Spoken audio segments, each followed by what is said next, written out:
Knife வந்து original. அதனால sir நானே பண்ணுறேன் சார். அப்படி பார்த்தாரு, இப்படி குத்துவேன், அப்படி பிடிப்பார்.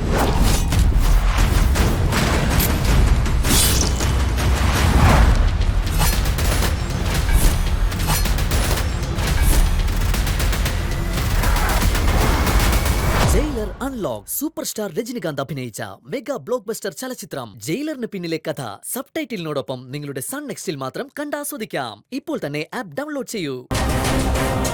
മഹിമ അവക്ക് ജീവനാണ്. അവളുടെ പഠിപ്പ് മുടങ്ങാതിരിക്കാൻ വേണ്ടിയാണ് പേടിയുടെ പ്രശ്നം ഉണ്ടായിരുന്നിട്ട് പോലും അവൾ പോലീസ് ജോലി ചെയ്യാൻ തുടങ്ങിയത്. അപ്പൊ മഹിമയെ ലക്ഷ്യം വെച്ച് നമ്മൾ എന്തെങ്കിലും ചെയ്താൽ അത് കൊള്ളുന്നത് മഞ്ജുവിനായിരിക്കും. അങ്ങനെ സംഭവിച്ചാൽ അവൾ ഉറപ്പായിട്ടും പ്രതികരിക്കും.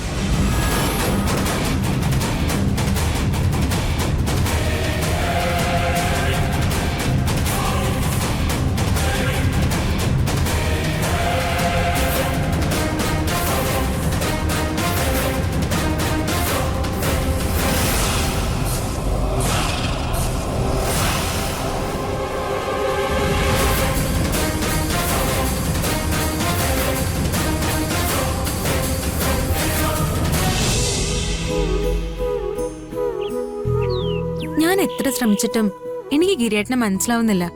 ചിലപ്പോ തോന്നും ഭയങ്കര ദുഷ്ടനാണെന്ന്, ചിലപ്പോ തോന്നും നന്മമരമാണെന്ന്. ശരിക്കും പുള്ളിക്കാരൻ ആരാ? ആ, ഞാനും പതുക്കെ മനസ്സിലാക്കി വരുന്നേ ഉള്ളൂ. എന്തായാലും നിന്നെ വീട്ടിലേക്ക് വിളിച്ചുകൊണ്ട് വരാനുള്ള മനസ്സ് കാണിച്ചല്ലോ, അതോടെ എന്റെ മനസ്സിൽ നന്മ മരം. വാ. എത്തിയോ രണ്ടാളും? ഇത്രയും കാലം വലിഞ്ഞു കയറി വന്ന് ഒരുത്തിക്ക് മാത്രം ഞങ്ങൾ ചെലവിന് കൊടുത്താൽ മതിയായിരുന്നു. ഇപ്പൊ അത് രണ്ടുപേരായി.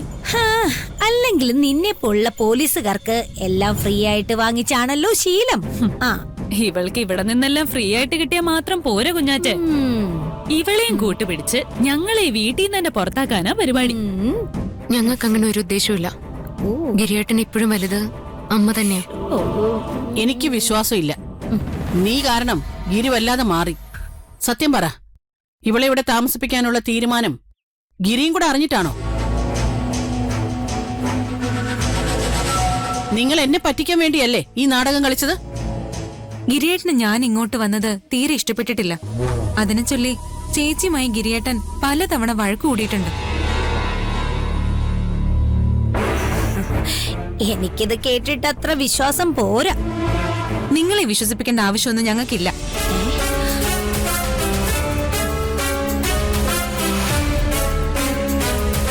ഞാനേ ഭാനുമതി അമ്മ ചോദിച്ചെന്റെ മറുപടിയാ കൊടുത്തത്. അല്ലാതെ വീട്ടിലെ ജോലിക്കാരിയെ വിശ്വസിപ്പിക്കേണ്ട കാര്യമൊന്നും ഞങ്ങൾക്കില്ല. കണ്ടോമറുടെ തിണ്ണി കയറി നിറങ്ങുന്ന നീയാണോടി എന്നോട് തർക്കുത്തരം പറയാൻ ഒരുങ്ങുന്ന? നിന്നെ തൊട്ടുപോരുത്. അവളോട് മര്യാദയ്ക്ക് സംസാരിച്ചോണം. ഇല്ലെങ്കിൽ എന്തെങ്കിലും കേസെടുത്തേ ഞാൻ അറസ്റ്റ് ചെയ്ത് ലോക്കപ്പിലാക്കും. കുഞ്ഞാറ്റ വെറും ജോലിക്കാരി മാത്രമല്ല, എന്റെ ഒരു അകന്ന ബന്ധു കൂടിയാണ്. അവൾക്ക് വീട്ടിൽ ആരോടും എന്തും ചോദിക്കാനുള്ള സ്വാതന്ത്ര്യം ഞാൻ കൊടുത്തിട്ടുണ്ട്. അവളെ അപമാനിക്കുന്നത് എന്നെ അപമാനിക്കുന്നതിന് തുല്യമാണ്. മഹിമയെ വേണ്ടാത്തത് പറഞ്ഞതുകൊണ്ടാ ഞാൻ പ്രതികരിച്ചത്. ഞാനും അവളെക്കുറിച്ച് മോശം പറഞ്ഞ നീ എന്നെ അറസ്റ്റ് ചെയ്യൂ? പറയടി, നീ എന്നെ അറസ്റ്റ് ചെയ്യൂ? ചേച്ചിക്ക് അതിനുള്ള മനസ്സ് വരില്ല. കാരണം ഭാനുമതി അമ്മ ഞങ്ങളുടെ കുടുംബത്തിന്റെ ഭാഗമാ. പക്ഷെ ഞാനങ്ങനെ ഒരു മയമൊന്നും കാണിക്കില്ല. എന്നോട് മോശമായി സംസാരിച്ച ഞാൻ ചേച്ചി സഹായിക്കാനായി നോക്കി നിൽക്കത്തൊന്നുമില്ല. ഞാൻ തന്നെ പ്രതികരിക്കും. അതായത് നീ എന്നെ തല്ലുവെന്നല്ലേ? തൃപ്തിയായി. നിന്നെ പെരുവഴിയിലാക്കാതെ ഈ വീട്ടിലൊരു സ്ഥാനം തന്ന എന്നോട് നീ ഇങ്ങനെ തന്നെ സംസാരിക്കണം. ഇതിന് നീ ഉത്തരം പറയേണ്ടി വരും. നോക്കിക്കോ.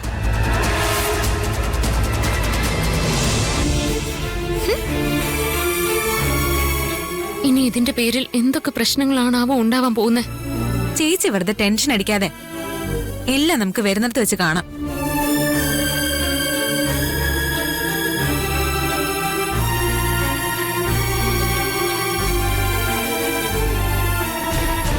ചേച്ചി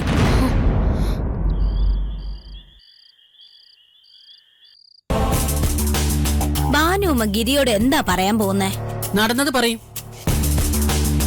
നിന്നെ പിടിച്ച് അറസ്റ്റ് ചെയ്യുമെന്ന് ഭീഷണിപ്പെടുത്തിയില്ലേ? അങ്ങനെ പറഞ്ഞിട്ട് ഒരു കാര്യവുമില്ല.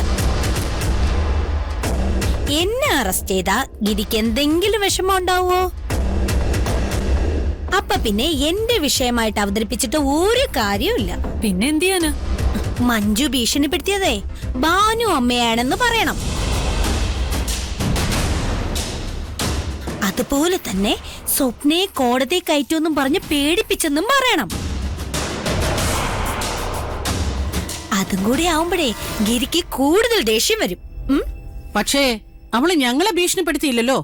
ഓ, നടന്നത് മാത്രം പറയാൻ നിന്നാ ഗിരി ഇത് എല്ലാ ദിവസവും സംഭവിക്കുന്ന വഴക്ക് പോലെ ഇതിനെയും കാണൂ. അപ്പൊ അവ അതിനെ കാര്യാക്കില്ല. നിങ്ങക്ക് മഞ്ജുവിൽ നിന്ന് ഒരു ഭീഷണി ഉണ്ടെന്ന് അറിയുമ്പോ മാത്രമേ ഗിരിക്ക് ദേഷ്യം വരൂ. ഗിരീട്ടൻ വന്നു തോന്നുന്നു. ദേ ഭാനുമ്മ, ഞാൻ പറഞ്ഞതൊക്കെ ഓർമ്മയുണ്ടല്ലോ. ഭാനുമ്മ ഇവിടെ വിഷമത്തിലിരിക്കേ. ഇരിക്കേ മോൾ, ഇവിടെ വന്നിരിക്കേ. വിഷമത്തിലിരിക്കണേ.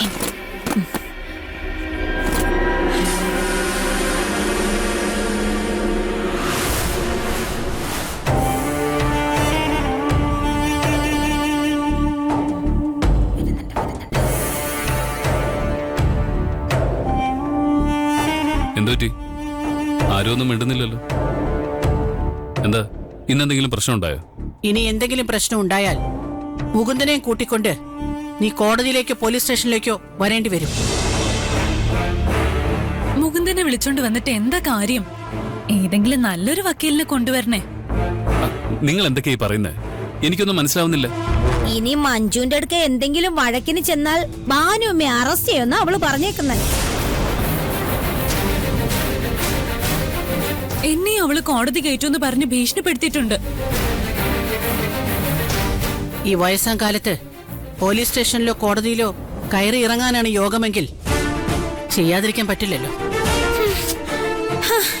എന്നാലും ഇങ്ങനത്തെ ഒരുത്തിയാണല്ലോ മോനെ നീ ഈ വീട്ടിലേക്ക് വിളിച്ചോണ്ട് വന്നത്. അവളാണെങ്കിൽ എല്ലാവരുടെ മനസമാധാനം അങ്ങ് തകർക്കും. ഒന്ന് നിർത്തുന്നുണ്ടോ?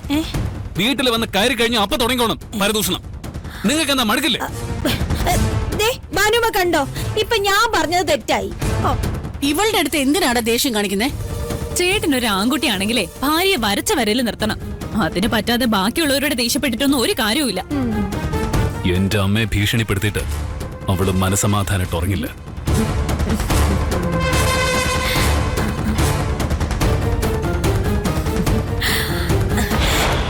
ഗിരി നല്ല ചൂടില്ല പോയിരിക്കുന്നത്. ഓ, ഇന്നവക്ക് മിക്കവാറും നല്ലത് കിട്ടും.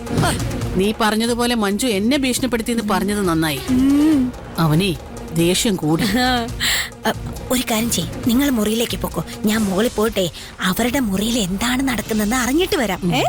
പൊക്കോ പൊക്കോ. വാ മോളെ. എന്തെങ്കിലും കാണിച്ചു